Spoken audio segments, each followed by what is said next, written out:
All right, folks, it's another Friday here. It's the 5th day of Ramadan, so Ramadan Kareem to our faithfuls, faithful, in fact, I should say, of the Muslim extraction. Ramadan Kareem. Today on the program, Minister apologizes to Nigerians over nationwide blackout as 8 power plants, Shiroro hydropower station collapse. Nigeria's inflation rate rises to a record 18.7% as experts blame insecurity, low production, and forex. And later on, we'll share this with you.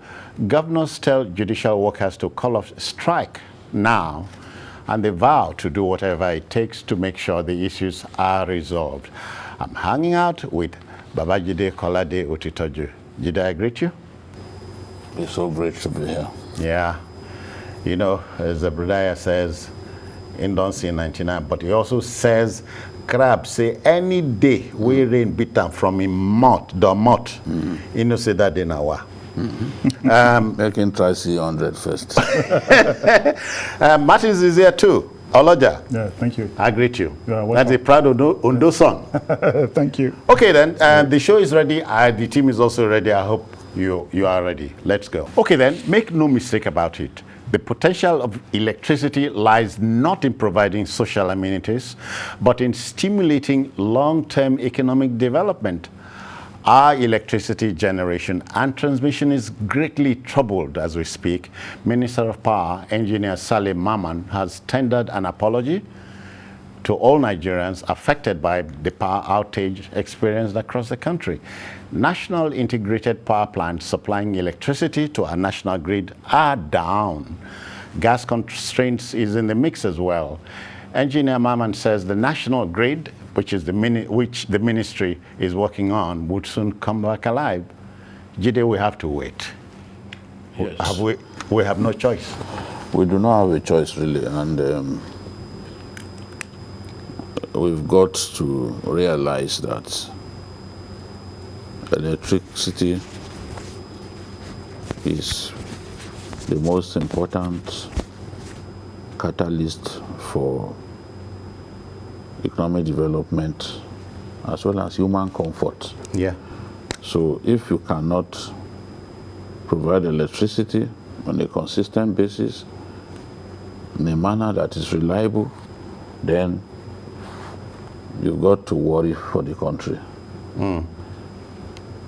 We have so many gas plants, gas-fired plants.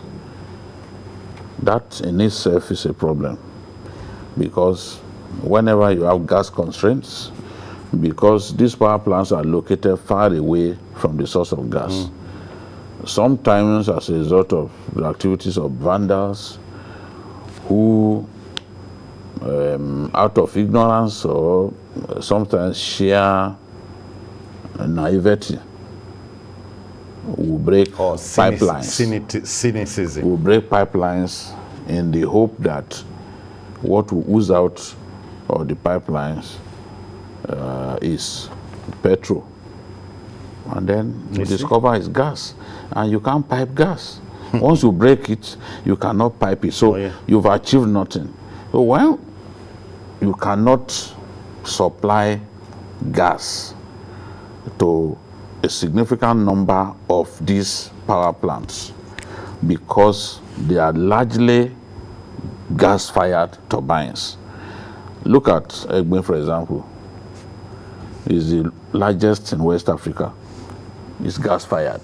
This Egbe thermal station, gas-fired, and is the biggest source of electricity generation in our country. Egbe was listed among those power plants. Yes. So you can expect the problem that we have, where your number one source of electricity generation has one problem or another. Now, it's not the first time that we're having these gas constraints.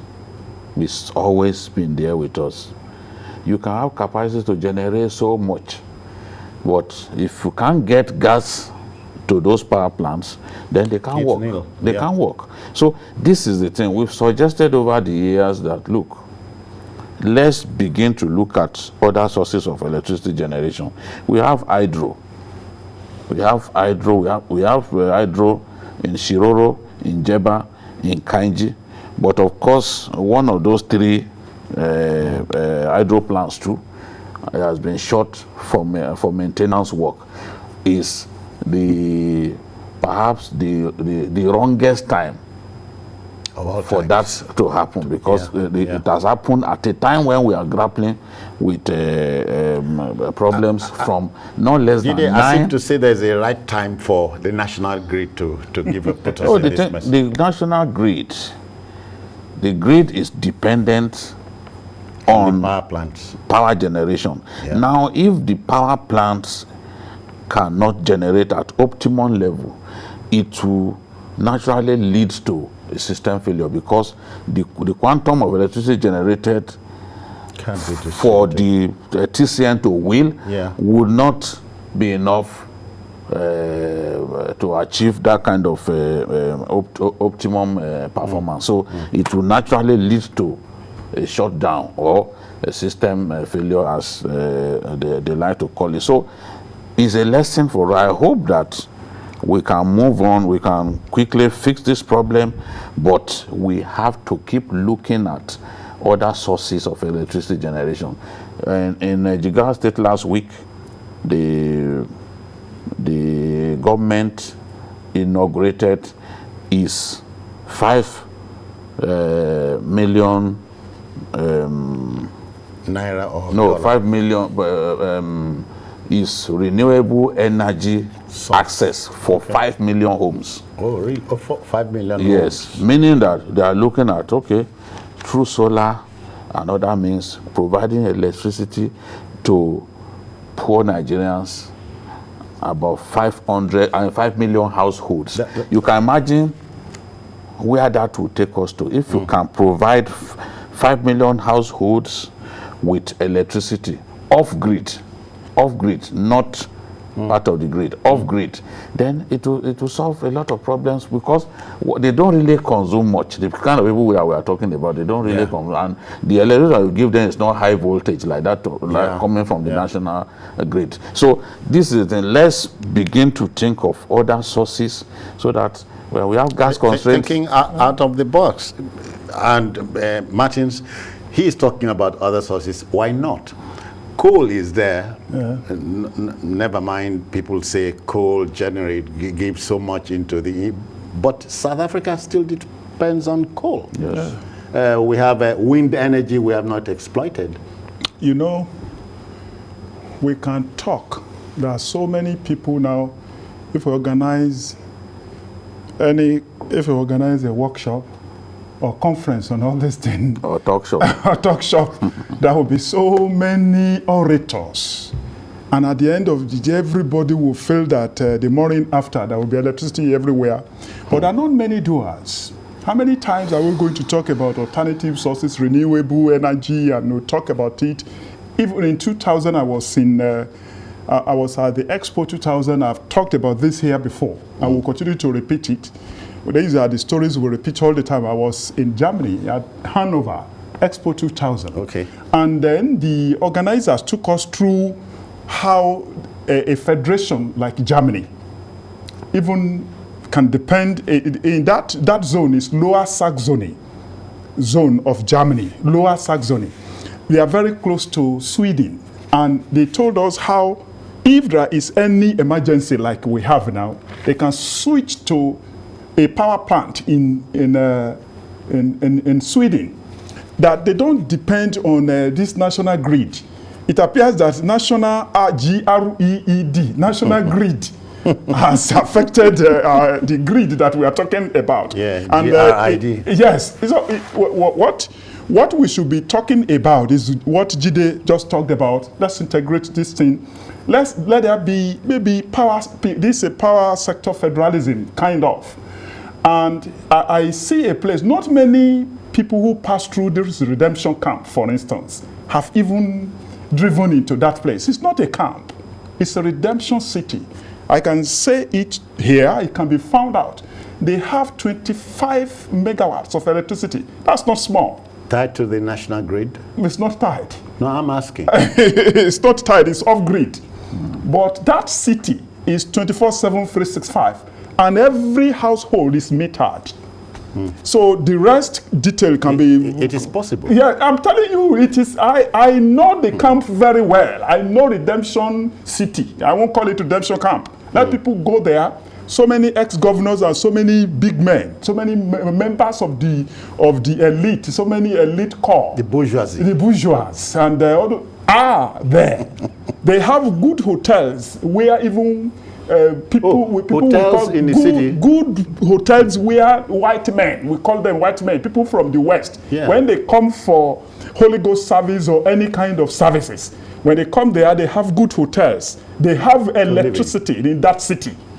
Let our people in office and in power, duty bearers, learn from what the Redeemed Christian Church of God has done. It's not about religion, it's about development. Okay. So what we are saying is that what Jide was talking about, that people should be involved. They should, let's break down this unitary system of getting this national grid that is not helping. We shouldn't continue to talk about it, help use the national grid that has gripped the nation to destroy the national GRID. So I think that we should buy into this one. Not to worry. Let some states, let Western region, let Midwestern region or any kind of region, let there be an integrated approach in the Southwest, in Northwest, in Northeast, to have different kinds, as he suggested. And I think we should migrate from rhetoric on this thing to action. Well, it's not out of place to keep talking. We must keep that's our business here. Yeah, it's our business. We must keep talking. But it's the duty of some people to execute. But you keep talking. Jide, look at Alscon in Ekorabasi. Used to provide 24-hour electricity for the Ekorabasi environment until it broke down. So it is possible. It is very, very possible. It's very possible. It is called embedded generation. For example, nothing stops TVC, for example, to say, okay, we want embedded power for us and for our neighbors. Okay. And then you get a company that can provide it. That's outside of the national grid. Yes, off-grid. Off-grid. They also call it mini-grid or something. Provide it just for this environment, for you in this area, 24 hours. It is cheaper, way cheaper than what the discos charge you. That is the way to go. I went to Obudu recently. The Obudu Mountain Resort and Ranch is dying. Why? One of the big problems they were facing was electricity. They didn't have light. Now the Minister of State for Power went there and gave them electricity off-grid. Off-grid. So it is possible. I mean, it's solar. Solar, they're going to rely on solar-powered whatever. So today they have. You can see that universities like Unilag or some universities, there is already a plan in place by the Royal Electrification Agency to provide them with electricity. The Petroleum University in Efurum, for example, they now have it. 24 hours. BUK, they have it now. Because in the past, students used to riot when their exams are approaching and they can't have access to electricity. So we are saying that, look, the almost total dependence on gas fire plants is not doing us any good. Brazil generates in excess of 100,000 megawatts. It is hydro. Here we are fighting from the Amazon River, largely from the Amazon River. Hydro, Brazil, more than 100,000 megawatts. South Africa, more than 50,000 megawatts. They have the capacity. They have 40 in excess. South Africa does consistently in excess of 40,000 megawatts. They even export electricity to their neighbors. And it is from coal. But when you remember Enugu, what do you remember Enugu for? Oh, cool. What are we still making use of the coal from Enugu? We have forgotten that is a source that we could actually exploit. So we are saying that, look, instead of having a situation in which we have a major system failure and the whole country gets plunged into darkness, we must look for alternative means or other alternatives. Yeah. Look at Maiduguri, for example. Boko Haram destroyed transmission lines. They were showing those transmission lines earlier. Yes. Destroyed transmission lines in the city. For about 8 weeks, they were in total darkness. And then, as soon as they finished, as soon as TCM finished the work, because I met the minister and I was piling pressure on the minister that he should restore electricity to Maiduguri because of my friends who are there, including their promise to give me a Shua woman. So I had to tell the minister, do something. Yeah, I know hear that one. Do something for these Maiduguri people. They've restored electricity, and Boko Haram went there, destroyed the transmission lines again. They are back in darkness. So you can imagine, in Maiduguri, on the average, maybe a liter of diesel you will buy for 300 and something naira, because even here in Lagos it's around 265 or so. So you can imagine how much they will sell. Oh dear. So it is way cheaper when you go for alternative means of electricity generation, and we have some of these things in abundance. Go to Jamare, go to some parts of Bauchi, it's extremely hot. You think you are in a furnace. Oh yeah. Go to Jigawa, extremely hot. So we have potential to do a lot of solar. Yeah, solar, wind too. Martins, let's talk about the 11th discourse. It bears repeating here that, I have no problem with the discourse, but they should be up and running. You know, these are the questions, like even though the questions are not too far to seek. But, you know, we are talking about something that has been partially privatized. Government interest in this discourse, Gencos are not overriding, not dominant anymore. They are in the hand of private sectors. But you know, if you dig deep into people who actually bought this, who are in charge of this one, electricity distribution company, these distribution companies who are in charge, what is the level of investment into this since they got this 2013, 2014, before this administration? Now, and what of the memorandum of understanding that the contract papers, the conditions for all these things like that? But you can see that they will be telling you all the time how much they are owing. They are still owing the banks that gave them the money to buy these plants. So the investment into this thing is there, and nobody is asking any question. Who are the people? What did they look into the profile of the people who actually bought these power plants? They are in the hand of private people. You can see it's unfortunate now. It is the minister who is apologizing. The apology is well taken, is good at a time like this, but apologies will not revive factories that are dying as a result of this collapse. But Martins and Biko, we had talked, especially at this hangout, there are about 400 of Aswanis in this country. Yes. They have stopped production. Yeah, definitely. How can they be revived? Imagine how many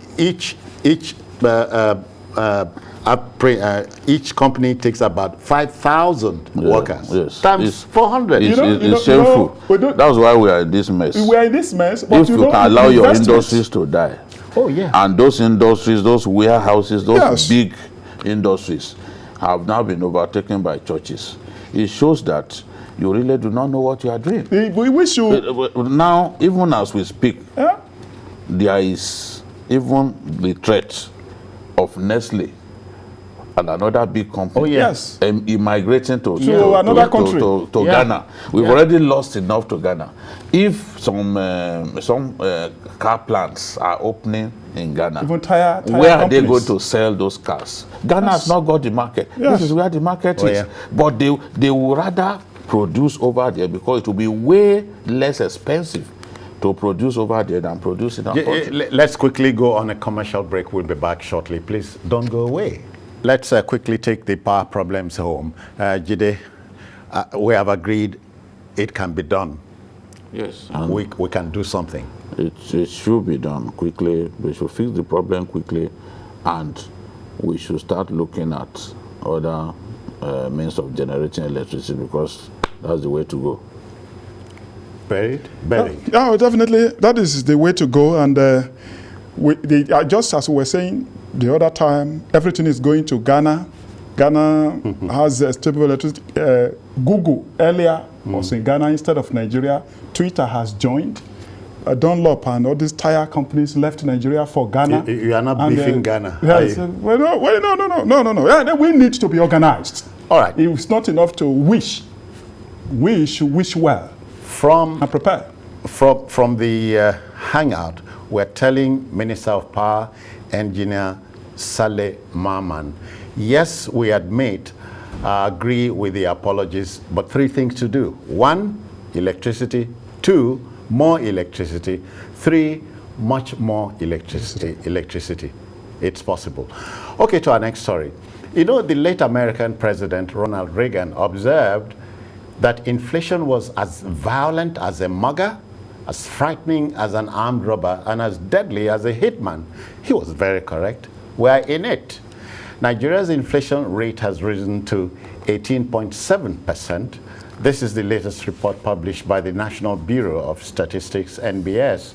In our country, one principle of physics we disobey at will is the one that says when things go up, they hardly come down. Inflation, Martins, devalues everybody. Well, it devalues everybody. We can see it, and it's not new, but now it's frightening. As I have one small headline, you see, purchasing power dips further as inflation hits 18.17 in one of the newspapers. Purchasing power. Whose purchasing power is rising? And which organization can continue to even increase salary and allowances when we have this kind of situation? We have been talking about the production power.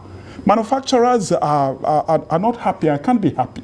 For us in the newspaper industry, nobody asks us now how we get newsprint, which is very, very important. In the electronic media industry, most of the things, none is produced locally. Yeah. You know, the cost of production is very high. Nobody knows this. So purchasing power.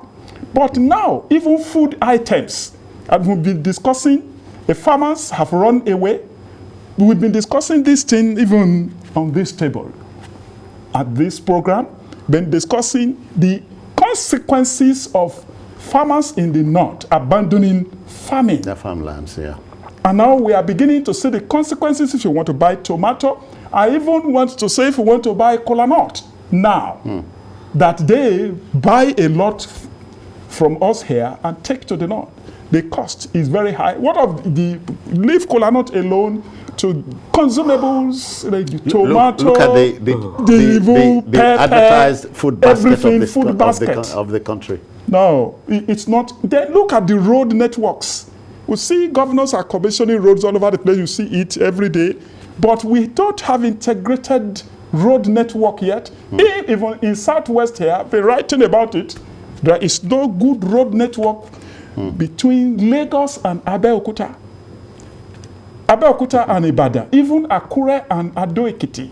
And even within the Southwest, not to talk of even southeast, no integrated road network. If you ask transporters how much they pay when they encounter checkpoints, as they bring foodstuffs to various cities, these are the reasons you find high inflationary rate.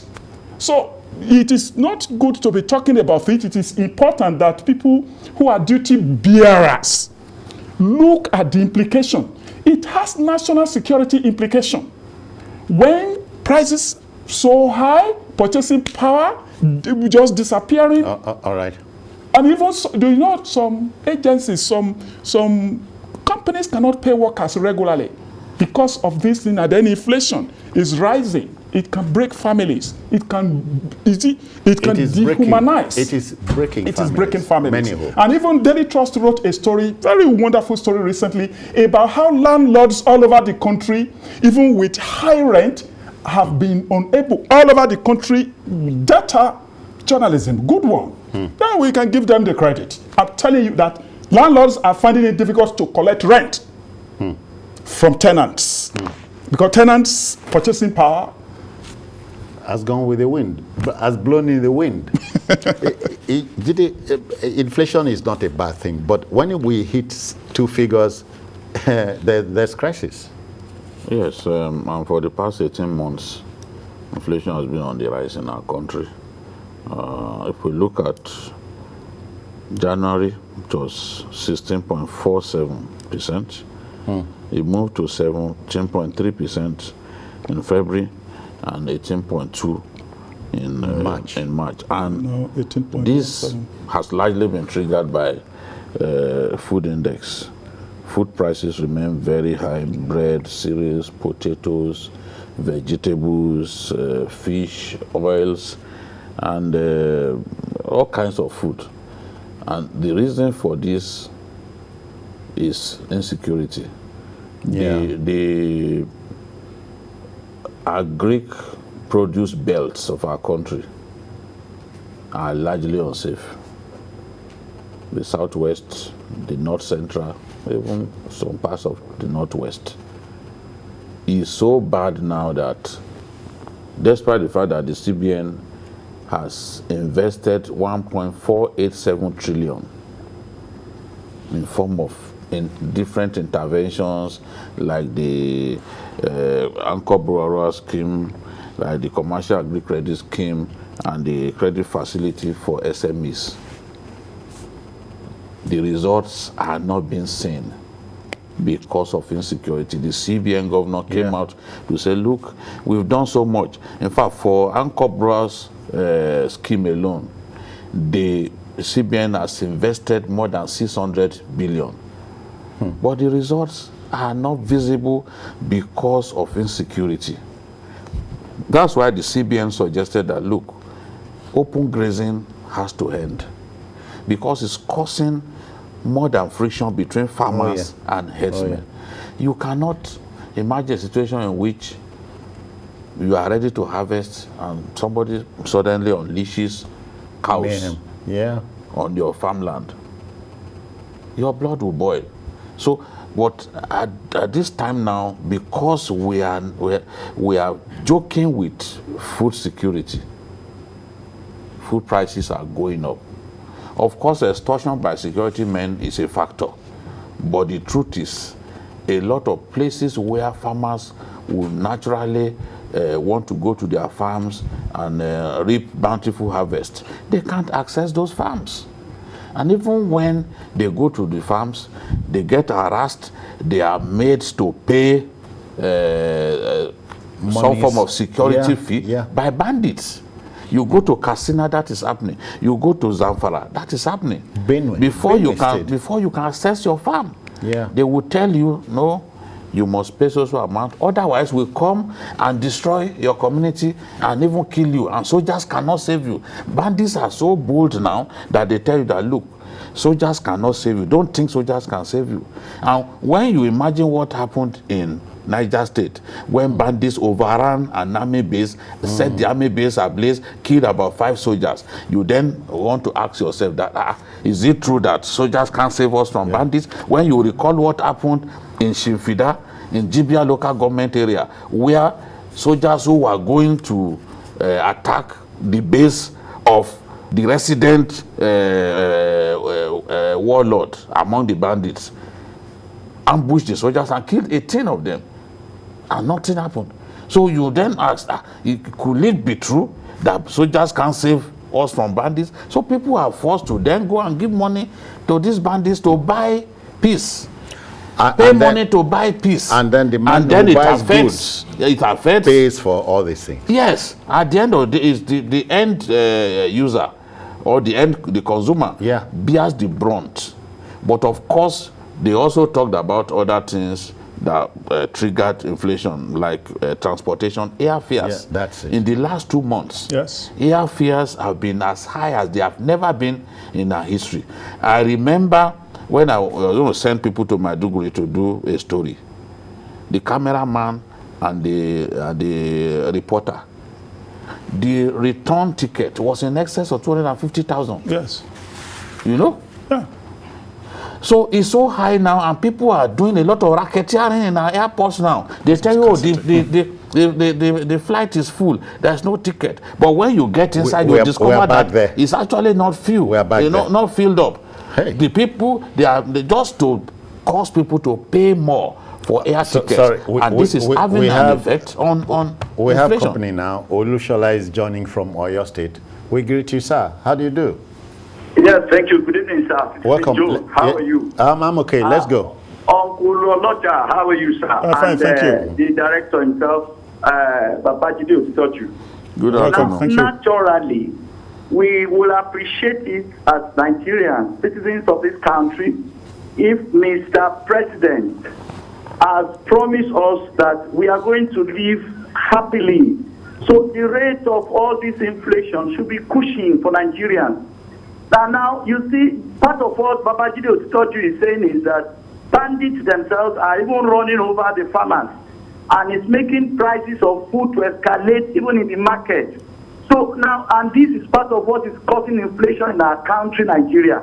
We'll appreciate it if government will come to our rescue and do the needful so that Nigerians will enjoy this good governance. Yeah. They promise us better change. They promise us. Honestly, Mr. Uncle Martin, Nigerians are suffering. Thank Okay. you all. Yeah, You are doing a very good job. God bless you all. Yeah, thank you, Shola. Everybody consider Martins is talking about palliatives now. Yes. And we've been there before. Yeah. You know, What could government this do at a time like this? palliative, you know that we are largely, it's not about another country, it's about our country. We do not have money here. There is no money to do this palliative. And you can see even the stories we publish every day, even the small oil revenue that we have. It's not well managed. It's shrinking. It's shrinking. And part of it stolen even through the public service. And where will the more palliative money come from? Whatever happens, even to the value of the naira, to inflation, to all these things like that, there is no manufacturing that is going on here. Yeah. As long as we do not manufacture as an entrepreneurial nation, They say production is the only Yes. answer to inflation. to inflation. No, We're not they producing even, anything. They even Yes. listed the lack of access to forex So forex. as Oh, yeah. as a You know, catalyst yes. for the Oh, inflation yeah. that we are going Yes, through. Jide. It went to 495 to a dollar. You know, I yeah. found out that one particular airline, which is the major one now, even as we speak, has 3 aircraft abroad for C or D check. See, But they see, couldn't check. find forex for To- that. And Wow. what is responsible for this high tariff that they are charging is scarcity, near monopoly. When you get there, so many of these airlines, if you go to South Africa, Man-made. when you get to one of their airports, you can find an airline with 100 aircraft. Yes, one is landing. It's you almost see, more expensive Yes. to travel between Nigeria now than to travel traveling to some. Dubai. Yeah, to Dubai. I'm telling you, Yes, I paid. because There was, of near monopoly. that was the time that I paid 120,000. One way. Yes, One way. Even now, from even this Maiduguri. week, I traveled this week. Let's not go there because From Maiduguri. it's very unfortunate. These are the things that fuel inflation. Look, these airlines, how many of the airlines have up to 13, 15, 20 aircraft? Look at our population. and Look at the flying population. This is a season where economic opportunists are at work. At work. No, but they are doing their best to worsen the mystery of the Nigerian people. Of Nigerian people. And then the regulators we cannot do anything. Even road transport, cost of road transport too has gone up because all of this, Combined effects. would naturally affect the so there's nothing palliative cannot do inflation in our country. How will palliative help in paying house rent in this place? No, palliative is not even. We need something permanent. Yes. What would solve the problem is increased production. Yes. Improvement in security. In security. Because in the past, it was the agri sector that helped us to get out of recession. Yes. Yeah. Positive results from that sector helped us to get out of recession. Agri and the aviation sector, two sectors doing very well. But we have a situation now that people are terrified to go to the farm. Look at the major food basket of the Southwest.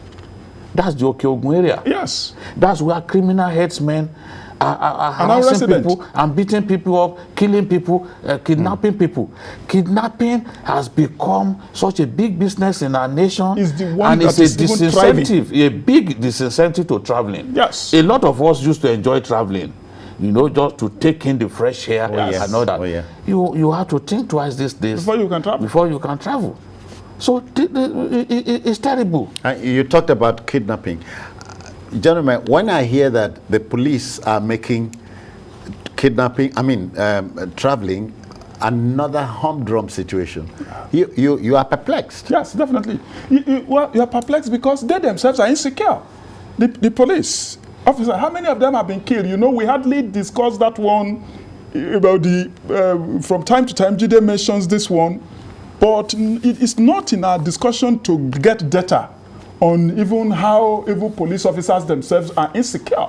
Yeah. How many officers? Yes, most of them don't wear uniform. Don't wear uniform. In the Southeast. You know, this electricity thing we talked about, we have not actually contextualized the consequences of darkness. Yeah. Illumination is part of security. In the whole mix. You are driving in darkness. You are not sure. You are not sure of where you're going. You are moving in the street. The streets are dark. The bandits operate largely in daytime. Yes. They are not bothered about that. They don't bother about that. But in the night, now can anybody travel? No one can stop them. You cannot. You can no nightlife anymore. Too. So it's unfortunate. So you see, the authorities have to tackle this insecurity. As I said, we can repeat this one and be safe. They have to tackle insecurity so that farmers can return to their beat. Yeah. And it will help in beating down inflation. Okay. And people, you know, what develops a country is SMEs. And there should be opportunity to do small and medium scale enterprises. That's how we can develop. All right. We think we want to go to our next story. Need we say more? Inflation is more like a toothpaste. Once it goes out, it becomes difficult to bring the thing in. And as I said, gentlemen, in Nigeria, we disobey the laws of physics. Everything that goes up hardly comes down. Yes. So we're done. Ours is just a mulled opinion, and expect that the viewer will take a decisive action, including those who are the helm of affairs. Our last story, you know, the strike by judicial workers was only waiting to happen. So when the Judiciary Staff Union, GUSUN, how do you call that? JUSUN? JUSUN, yes. When they called for the downing of tools nationwide over non-implementation of financial autonomy and related matters, very few were surprised. Governors who are linchpins in the matter have pleaded with the striking workers to return to work while they would do whatever it took to resolve the issues in dispute. The census Executive Order number 10 of 2020 granting autonomy to state judiciaries and houses of assembly across the country is at the heart of the matter. Is this what former President Obasanjo meant when he asserted that governors were very powerful? Much more powerful than we think. Maybe. And don't forget that governors of the PDP almost kicked them into touch. You know, in the home of your former governor. Akwa Ibom Lodge. No, Atta. Oh, Atta, okay. Back then, when he was going for second term. So Obasanjo had to beg beg Atiku, beg the governors before they allowed him to continue. So you knew what he was saying. Those governors had succeeded, Obasanjo would never have secured the second term. All they needed was for Atiku to agree to run against his boss. And Obasanjo will have become history. He would not have secured that second term. And at that time, PDP had so many governors. They had Powerful. 3/4 of the yes. governors in our country. In the beginning. So, but looking at this matter, the Constitution is clear. Section 121 also is clear, subsection 3. There shall be autonomy for the financial autonomy for the judiciary, meaning that the executive has no power to hold on to the funds. At the state level? Every level. Okay. Every level. At the federal level, Mr. President doesn't touch the money meant for the judiciary. The monies meant for judiciary, the federal government hands over to the heads of courts. That's the way it should be. But at state level, the governors are not allowing that to happen. Now, you could hear Governor Governor Tambua saying that, that they want, that it's not as if governors are against it during the leadership of Bukola Saraki and Dogara, that they made moves. That was a long time ago. So what have you done since then? What have you done since then? It seems now that the only language that our leaders understand is strike. And that's why Jusun is saying, look, enough of this. I can tell you, a former governor in the North Central, when they told him that, look, judicial officers who are going to proceed on a course, he looked at it. He said, is it necessary? If they were in charge of their funds, whatever they saw as priority, maybe they will use the funds for it. A governor, a former governor did not send trust. Ditto for the state assembly. They said, look, is it really necessary? So if he does not like your face, he may choose not to even entertain such an issue. Then, don't forget what happened in Kogi, where the governor held on to the subvention of the judiciary for about a year because of a minor disagreement with the chief judge of the state, who granted Dino Melaye bail to the charging of the governor. So we just think that at some point, the primacy of our constitution should be affirmed. And the constitution says that you shall not hold on to the funds of the judiciary. Let them use their funds the way they want. It's not your business. Now they are saying, that they are going to set up, that they are against the Mr. President coming up with the idea of the executive order 10 on June 5 last year. But the president did that because he saw that there is no zeal, no will on the part of governors to allow this autonomy to happen. So he said, okay, the Accountant General of the Federation, by the provision of the executive order, shall send monies meant for the judiciary in the state to the heads of court in those states. They didn't want that to happen. They went to the president, piled pressure on him. Instead of the president to ignore them and gazette the executive order, the president was reluctant to proceed further. Now they are saying that, that this is a democracy, that it shouldn't happen in form of an executive order.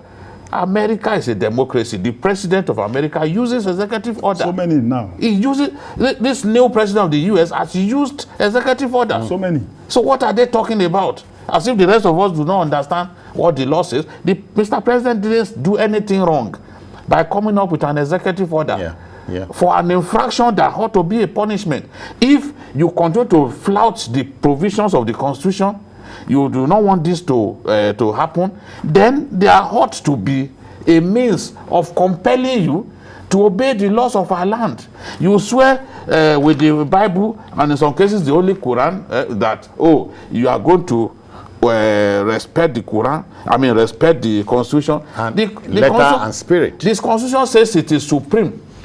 The ground norm. Yes. So are we saying now that governors, rather than the Constitution, are supreme? Are they law? That's what I don't understand.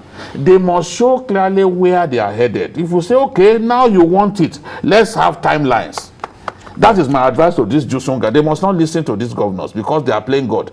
Let's have timelines. Okay, you want autonomy. We will give you autonomy. This is the timeline. It will happen within 3 months.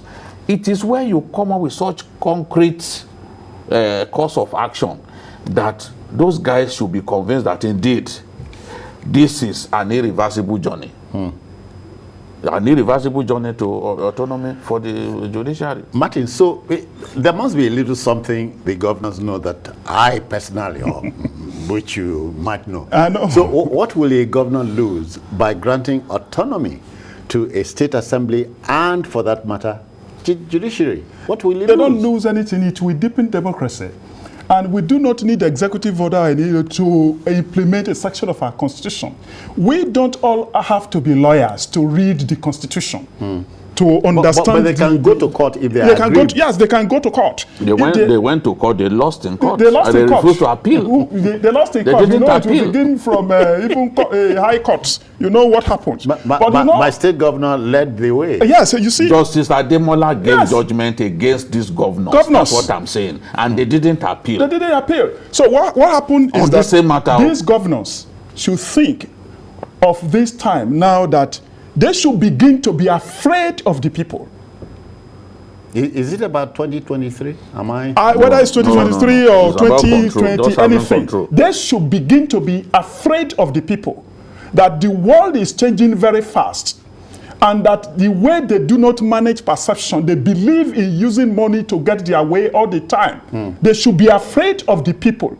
Because why should there be, of all the arms of government, why should there not be financial autonomy for the judiciary? Oh, yeah. It's not that it is superior to other arms of government, but why should the governors sabotage this financial autonomy? It is important for their independence. Yes, for their independence. Even the same president the other day used the same executive order to use a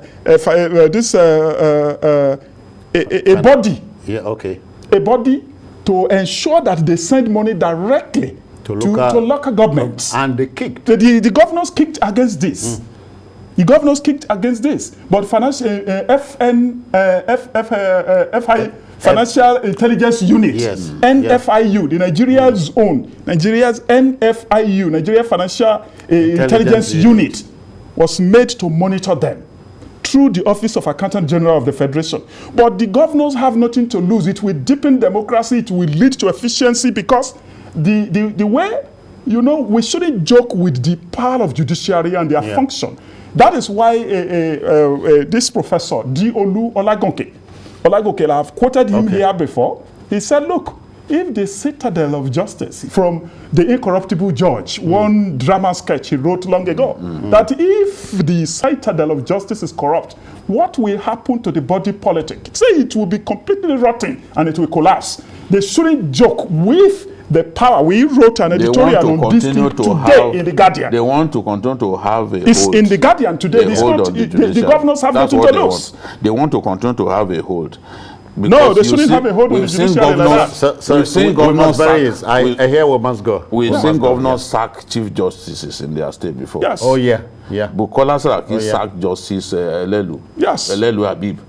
You know, she won in the final analysis, but you know, the wheel of justice turns slowly in our country. You know, so the point that we are making is, look, for us to enjoy this democracy, certain things must be in place. Let them have their independence. A situation in which the judiciary simply looks like lapdogs or caddy or another arm of government to another arm of government is wrong. You know, we must go. Well, we have all agreed the Constitution, 1999 Constitution, as amended, is the ground norm. We must obey to the letter. We talk about the letter and the spirit of the law.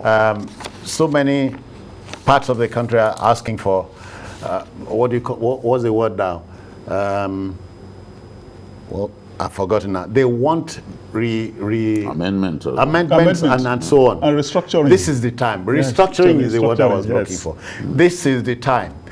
The 1963 Constitution has everything we're asking for, and this is very close to it.